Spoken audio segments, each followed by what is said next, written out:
I do think that FERC has jurisdiction over the rules for pricing in the wholesale markets. If we don't, we shouldn't even try to regulate wholesale markets.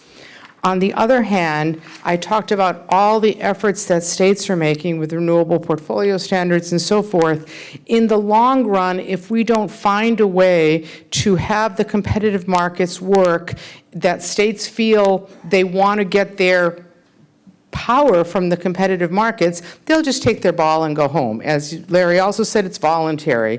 I mean, states are not forced to be part of a multi-state construct, and if the multi-state constructs don't work for what the state is trying to do, they won't hold. So it's not as simple as just saying we have jurisdiction, that's the end of it. We have to make these markets work in a way that the state resource decisions are somehow getting played in, and that's a pretty complicated enterprise when the state resource decisions are valuing different things than the market is valuing. But that's where I think the work is. I think it's worth doing the work because I think the markets have had a lot of benefits, and I think in some parts of the country, putting Humpty Dumpty back together was almost unfathomably complex.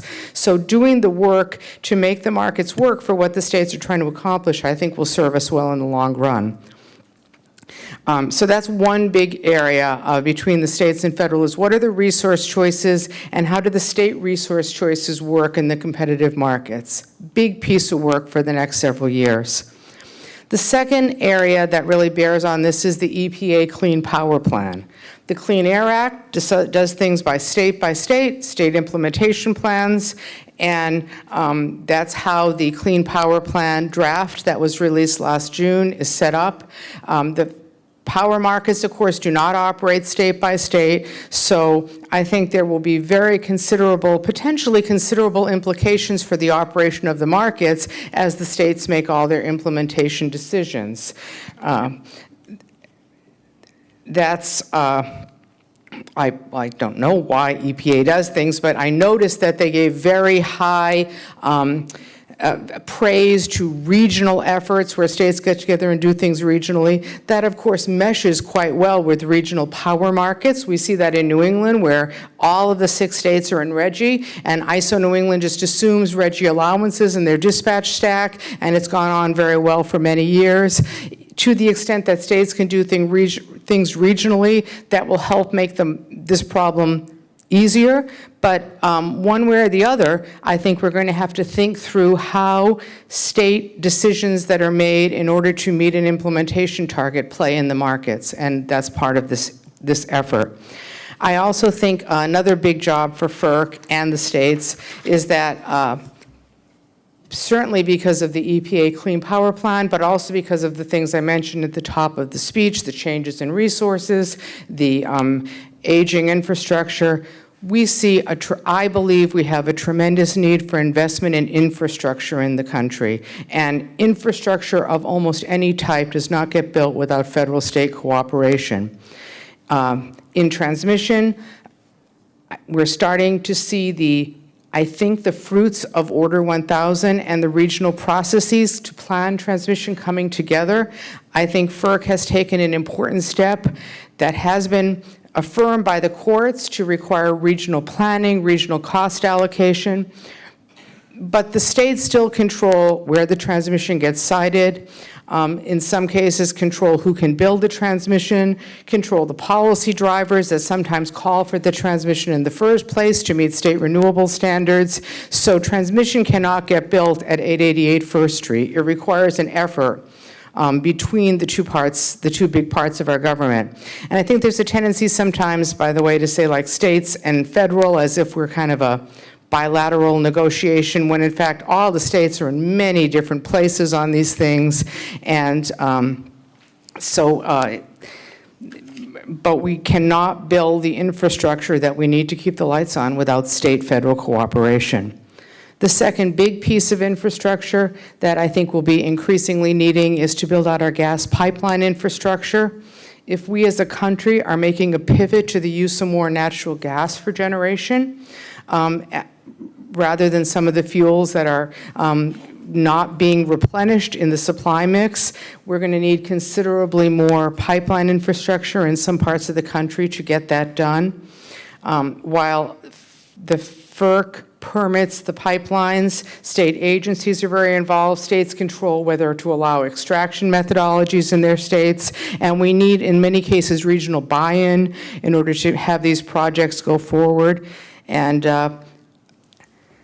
every morning I read my news clips, and they're divided into, first, the ones that, like, a FERC commissioner is quoted in, so I read all the dopey things I said the day before and groan.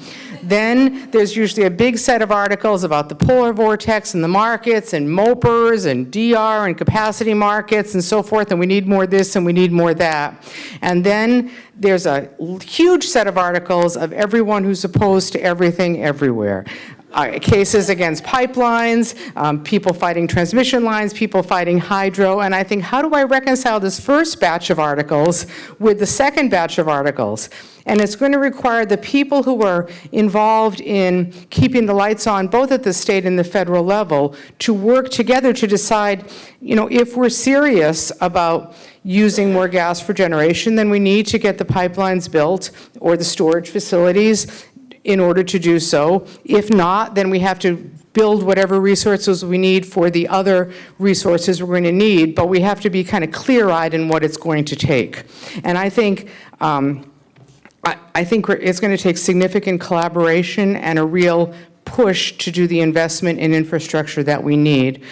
Similar to what we saw maybe in the 80s when the first nuclear wave was being built, not the first, but after the Arab oil embargo and people were getting off oil and there was a major push to kind of get things built. I almost see us going into that sort of cycle again, but with building different things. So that's a little bit of just a scattershot, but as you think about all these things, what resource choices are we going to make? How are the markets going to respect the state choices? How can we make that work? How do we adjust both the markets and the infrastructure for the EPA Clean Power Plan? I think a lot of what we heard today emphasizes that we're doing these things in a very, very complex ecosystem. If you ever try to explain this to people who don't work in energy, and you try to explain, like, what is FERC? What do they even do? I thought there was one right in Boston or Hartford. What is FERC? What do they do? And you have to try to explain the different things their eyes glaze over. Then there's the power marketing and the municipal and the cooperatives and all the different forms of ownership. It's not a system set up where we can say, we as a country are going to move from this to this, and this is how we're going to do it. We have a very messy ecosystem to work in. I go on the assumption that we probably won't have new federal laws passed, that we have to continue to interpret the ones from 1935 and 2005 and 1992 and all the times it's gone along. And I try to be aware of the jurisdictional lines around FERC. That's something I'm very mindful of, but within those jurisdictional lines, I think we have to be willing to make decisions and act, even if they're not popular with everyone, because this is just the complicated ecosystem we have. We can't be paralyzed by the fact that people don't like things, because that's just the system we have. I don't know that we're going to have the state-federal forums that Bob spoke of because of the need for legislation, but I'm very willing to work with NARUC and regional groups and others on some of these issues where cybersecurity, which I haven't talked about, is one, but where federal, state have to work together. I think that's essential.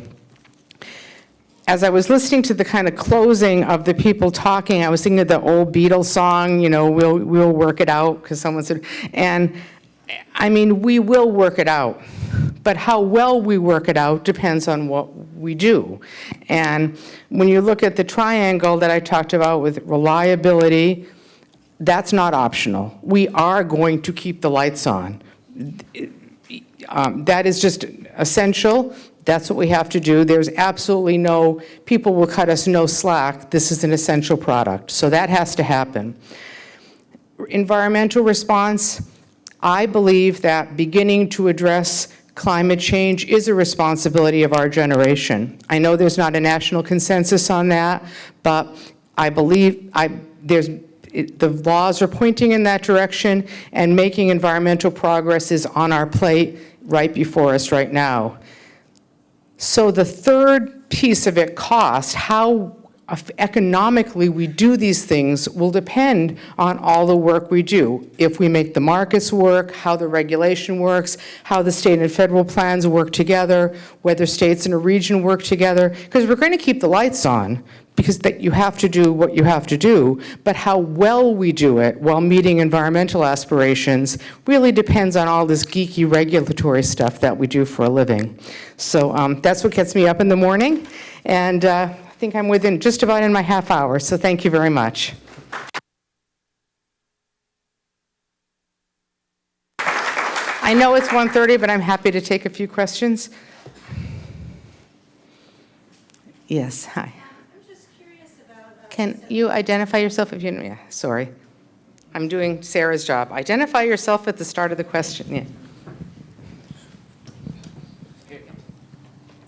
Oh, hi, I'm Lori Aniti. I work for the Energy Information Administration on forecasting electricity prices. Yes, and Adam and his whole gang do yes. great work for us, yeah. Thank you.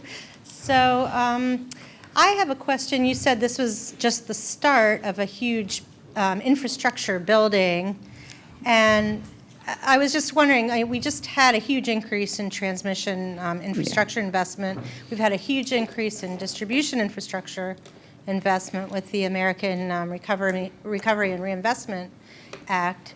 And so a lot of people where we are thinking, well, it's kind of starting to come to an end. So as far as the huge increase, do you see that, or do you think it's Well, I think I misspoke if I said it's just starting, because we've seen increased transmission investment for the last several years. I think that if you look at many of the competitive markets, however, they're seeing needs for generation that they haven't seen really in this level for decades. And I think the level of gas pipeline investment we're seeing, while not unprecedented, is very sustained. So we're not really at the beginning, but I think if we're going to keep the lights on and meet our environmental objectives, it will require more than we have now. So sustained investment. Yes. Mitzi? Yeah. Thank you for having such a big name tag that I can even read. I bring it with me. Everybody else can. It's renewable. I don't understand why other people don't, because I always say. Anyway, I'm Mitzi Wertheim with the Naval Postgraduate School. You gave a terrific talk. Could someone read that on your website? When I was responsible, part of the responsibility of getting the line in Bush's State of the Union, the nation has a problem, we're addicted to oil, and ran an energy conversation for 3.5 years. And one of your predecessors was part of our group. And I'd never heard of FERC.